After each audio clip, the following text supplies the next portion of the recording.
Hello everybody, this is Dr. Novak again. The aquarium you're looking at is from the Slovak Republic, and I will get more into the pictures that they have sent me on their aquarium. But this is using a Plenum.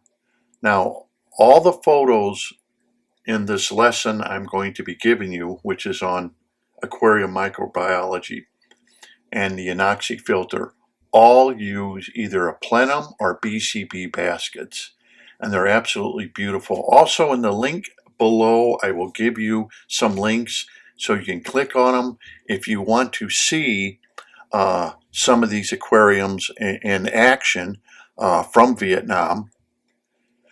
Most of them are going to be from Vietnam, except for the first aquarium that you saw is from the Slovak Republic. And this goes to show you how the internet has joined everybody together in aquarium keeping with the Anoxic Filter. And all I got to say is, after you look at all these beautiful photographs, and if you go to the link below and watch some of the videos, if you're not using the Anoxic Filter, then you're wasting your time. I mean, these are gorgeous tanks. The plants are doing well.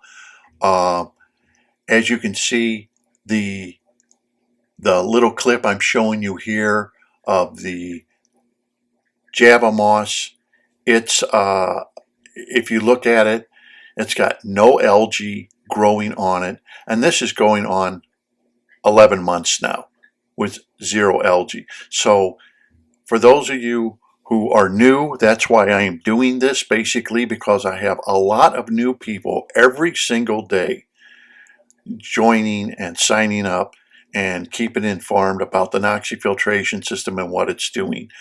The guy from Vietnam also made a comment that he had another person who he became friends with, had a Discus tank, Discus were dying, everything else. He helped them out, built an Anoxic filter, built a Plenum, and guess what? His Discus stopped dying. So I don't know what to say except to tell you that it works. You don't have to believe me, just look at the photographs. But I guess if people from all over the world are saying, hey, it works even with these delicate discus that we have, it's working great, then apparently it must be doing something that the other filtrations aren't doing or cannot do. So we'll get into the lesson immediately. Sometimes the mind resists new ideas with such equal fervor that the new idea now acts as an antinomy, convincing us that it is worthless before knowing all the facts. Such resistance invokes chaos, and chaos overwhelms us from thinking rationally. There is, however, filtration technology out there which will actually allow every aquarium hobbyist the same benefits as a cost-no-object system, which only a few rare field hobbyists ever get to enjoy. However, it's at a fraction of the cost with greater biological benefits, nitrate and phosphate reduction, ease of maintenance, and can save diminishing resources like wasting water. That is exactly what the Anoxic filtration system can do, but you cannot buy it out of a box. It is completely free to the hobbyists, and it is millions of years old, already tested and used by Mother Nature. This is not a veggie filter or one that depends on plants whatsoever, and does not have the restrictions of such example dictated by geographical locations, by the amount of light the aquarium would get, nor the high maintenance that one requires. Let me elucidate on how the Anoxic filtration system works and why hobbyists are changing the way they think about aquarium filtration. The thing you must remember about this system in opposition to other systems, is that each basket, which is a BCB basket, can theoretically be said that they are sitting in the filtration system. This is the process of passing water through or putting something through a filtration system itself, not that the baskets themselves are the filtration system. Therefore, each basket technically becomes a biosinosis clarification basket. The baskets themselves aid in the process of making our aquarium water crystal clear, clean of biological and or chemical pollutants, and free from impurities for aquatic life. They are only a constituent of the filtration system's inner workings, but not the filtration system itself. Biophysical rules for this kind of filtration system are different from that of filtration system most hobbies associate with aquarium keeping. The anoxic filtration system biosinosis clarification baskets, otherwise known as BCBs, stay open to biochemical mediators and do not clog or go anaerobic in the clarification process. Because of the diversity of clay material type used, cat litter and laterite, and the substrate particulate size, or their depth. This also includes plenums. The microbial population will always stay in equilibrium with its supply of foodstuffs.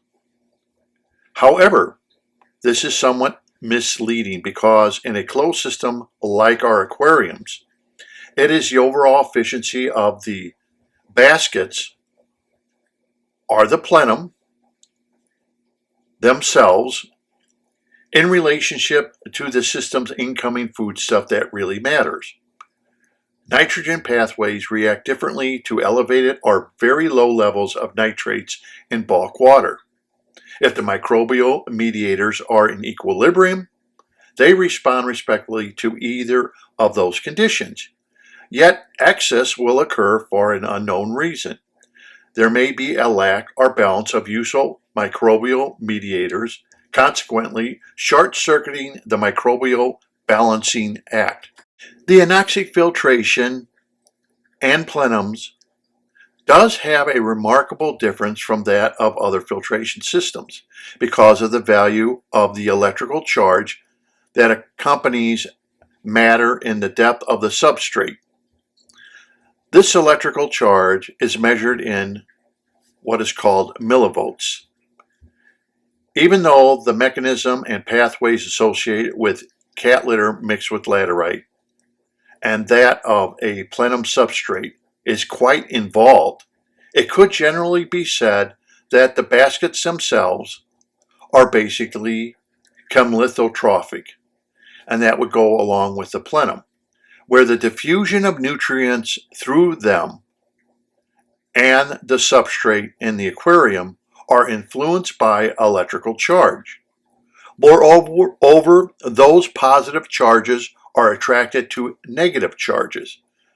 Accordingly, the water surface and the air above the aquarium is a negative millivolts.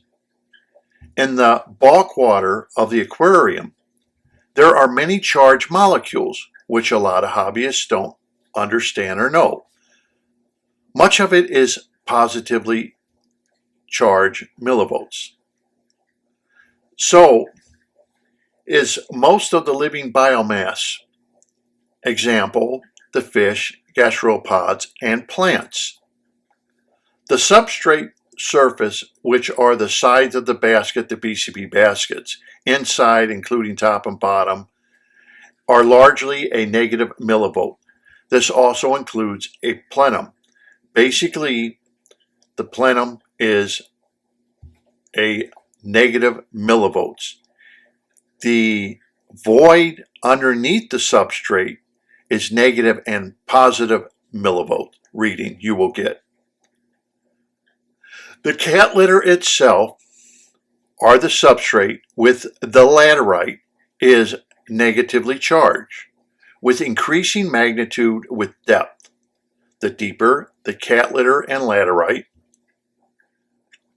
are the substrate, the more negatively charged it becomes, and the more positive charged nutrients are naturally attracted to lower depths inside the basket or plenum. In each basket and the plenum itself, small amounts of oxygen have actually been tested and showing to usually stay slightly above 1.5 to 0.5 milligrams a liter, or parts per million. The ability to retain some oxygen appears to keep the majority of the bed in an anoxic state, which only means low oxygen, not void of oxygen. You must also remember that obligated anaerobe heterotrophs will die if exposed to oxygen. These are the heterotrophic bacteria that when you have a, let's say, example, deep sand bed with mud or dirt, I should say, these bacteria exist in these beds, but if you introduce oxygen, it will kill them immediately. Dissimilatory denitrification occurs in zones having a small amount of oxygen, not void of oxygen. One of the nice things about facultative anaerobic bacteria that resides in the baskets and in the plenum is they are capable of living in areas containing little or no dissolved oxygen. In other words, they are dimorphic in nature. They are enormously more efficient than the microbes living in anaerobic zones. So you must understand that in order to get the right kind of microbes will depend on if you have anaerobic zones or if you have aerobic zones. Then you will have a better bacteria doing a more efficient job for you in your aquarium. This is of great value here since the biocenosis clarification baskets and the plenum itself can easily be kept in an anoxic state for the reason that excessive bulk water nitrate levels can potentially be controlled because microbes actively strive to stay in equilibrium with the available foodstuff. However, let's take this scenario for instance. If the majority of the basket became anaerobic, for some reason, ammonia is the denitrification product. This also would go, this example, for a plenum. If you, let's say, didn't make a plenum and you just put your substrate on the bottom, the majority would become anaerobic. And then ammonia is the denitrification byproduct, not nitrogen gas. So you would be creating more ammonia than you would nitrogen gas. Hence, another nitrogen compound of more significance is resulting. Yes, it would be fair to say from the studies conducted that when an anoxic system is created, the depth of its anoxic zone is then extended and ensured. The potential is now greater for increase astronomically the number of facultative anaerobe heterotrophs due to its substrate and basket configuration. So in other words, what I'm saying is how you set up your aquarium in the very beginning is going to determine all this. Many hobbyists promulgate that it is impossible to have oxygen in the baskets because the substrate will compact and therefore it will inhibit any beneficial biological process to take place. But if you think about what I just said there, is if you are like the goldfish tank I have, use sand will compact just from gravity because of its size. So if you're asking that question, how would oxygen get into the baskets, or how would oxygen get into a plenum, your next question would have to be, well, how would oxygen get into a 4 or 5 inch sand bed placed directly on the bottom of an aquarium when you're blocking the chemical and biological pathways to freely move in and out of the substrate? Good question. However, they forget about the substrate's permeability qualities and the large part it plays in the microbial and chemical processes. The permeability of cat litter and laterite and the substrate used allows oxygenated aquarium water with inorganic compounds to pass through the substrate on a current-carrying magnetic field, which then allows the substrate to stay more aerobic. Such substrates have two characteristics that enable fluids to move through it. Number one, porosity, and number two, permeability.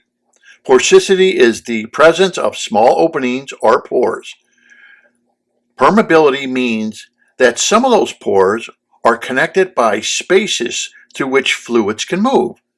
Nonetheless, actual tests of the baskets and of a slow-moving plenum have confirmed the existence of oxygen at low levels for bacterium to exist, and exist it does.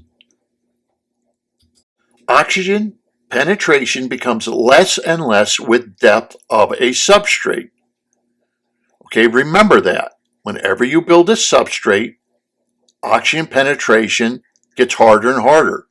It decreases for two reasons: microbial metabolism and subsequent biochemical processes. Diffusion is a very effective process over a short distance. However, it does have its limitations. Yet the presence of oxygen in the biosinosis clarification baskets and in the plenum suggests that oxygen does diffuse as far as the center of each basket or through the complete substrate of a plenum, and does exist in the void that you make underneath the substrate. This also means that because you have oxygen still present, that you will have a higher ORP in that void than without the void, because you cannot have a high ORP or positive ORP if you do not have oxygen present. Biochemical processes may produce or retain some oxygen, and therefore that's what happens because of biochemical processes. Differential pressures exist across gradients. Ion displacement, differential pressures, exists when there is an association with carbon dioxide removal. If there is a substrate producing some carbon dioxide, like that of kitty litter, laterite, or when you make up a plenum, it then becomes a factor in creating anoxic conditions. The addition of anion producers, such as microbial or aggregated, or both, need to produce enough oxygen to encourage or attract the carbon dioxide, and that will then get cantons moving, releasing the oxygen and consequently making the substrate to go more aerobic. This is not understood by hobbyists, this complicated process.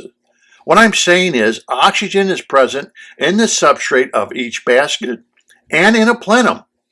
It is clearly not there only because of diffusion and electrical magnetic charge alone. So some people will think that the magnetic charge and diffusion are the only players in here of bringing oxygen to the microbes that are growing, but it is not. There's more going on, and it gets a lot more complicated when you get into the whole thing. That's what I'm trying to explain in my videos. Carbon availability for autotrophs are those bacteria that utilize light and carbon dioxide to carry out their biological processes and can quickly use an abundance of inorganic carbon. Heterotrophs are mostly responsible for breaking down organic matter and thrives in an area where diffusion abounds and where organic carbon is well cycled. It is a fact that mediating biochemical transformation, protein and enzymes, and genetic controls, that would be your DNA and RNA, show a common reliance on specific ratios, which is called the Redfield ratio, of carbon, DOC, nitrogen, DON, and phosphorus, DOP. So they depend on that. It could then be said organic carbon is a major player in how well inorganic nutrients, example, nitrogen and phosphorus, are utilized. Evidence suggests that when heterotrophic bacteria exist at below their full degree or extent by both organic carbon and mineral nutrients, they have a negative impact on their trophic neighbors in the microbial food network. In other words, if they suffer, it appears to negatively affect neighboring processes. Nevertheless, nitrogen is generally the primary limiting nutrient in our aquariums because it controls the rate of primary production. If the system is supplied with high levels of nitrogen, then algae blooms will generally occur. Whether organic carbon is cycled or stored, it appears to be a matter that relates to how the basket substrate and the plenum substrate supplies heterotrophic and autotrophs, their essential foodstuff. So what have I just said is, how can that substrate get the supply of foodstuff to the bacteria? That's of great importance here. In fact, it has been shown that when only an organic carbon source is added, autotrophs are outcompeted by heterotrophs for inorganic nutrients, demonstrating a need for the corresponding nitrogen.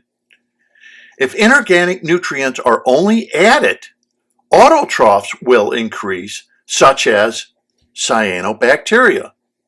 Therefore, the ratio between carbon and nitrogen and that of phosphorus are very important factors when facilitating populations densities of either bacterium.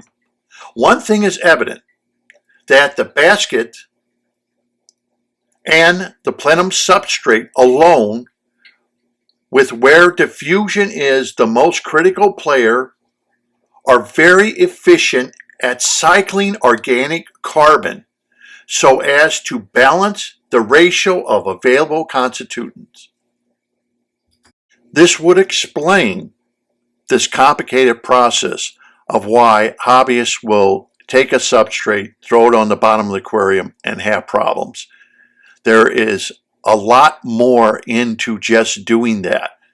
And that's why some will advocate, well, you have to use plants, and plants are not as reliable as we'd like them because they may not grow well, the roots, whatever, and you have to develop a vascular system on plants very, very quickly. Otherwise, your substrate goes anaerobic. I believe that a nearly complete recycling of the aquarium can be achieved when equipped with biocenosis clarification baskets, bags, and using a slow-moving plenum. The fact remains that grain size, depth, and essential trace elements from that of laterite play a major role in the class of bacteria that inhabit the biochemical pathways of the substrate of each BCB basket and of the plenum itself. However, when the right percentages of each are present, the substrate world has a very positive impact on the overall aquarium water quality, its turbidity, and the animals in which we keep.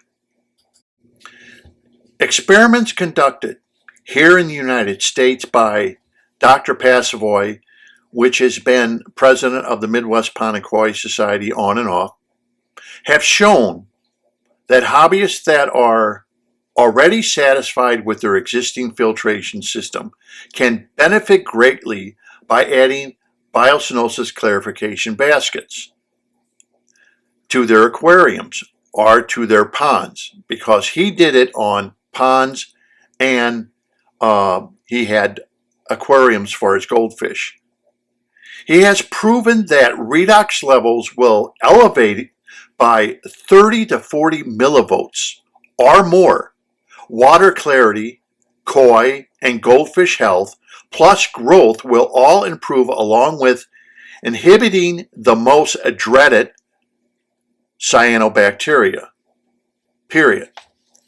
This is another doctor who tested out what I have said and shows that the Anoxic filtration system does work, like that of Dr. Franco in Italy showed how the BCB baskets and how the Anoxic filtration system works so good that he actually started a club in Italy over the whole thing. So anyhow, that's it for this video. It gets a little complicated, but I did try to make some little chalkboard readouts for you, so it will kind of help you learn a little more from this video. And the reason I did this video is because there are many new subscribers to my channel that probably do not understand the process or what they're looking at or watching on my channel, and therefore I felt I needed to do this video, which is basically a remake of an older video, to try to teach those new people who are subscribing. And I mean, it's not unusual for me to have 36 new subscribers a day on my channel. So therefore, there are a lot of new people. They're subscribing from all over the world, and this video is here to help them better understand what they are watching and why it works. So until next time, this is Dr. Novak. I want to thank you very much for watching and subscribing to my channel. And I apologize if things are a little bit complicated, but it's not as easy as people think understanding microbiology and aquarium keeping. So until next time, happy fish keeping and Happy New Year.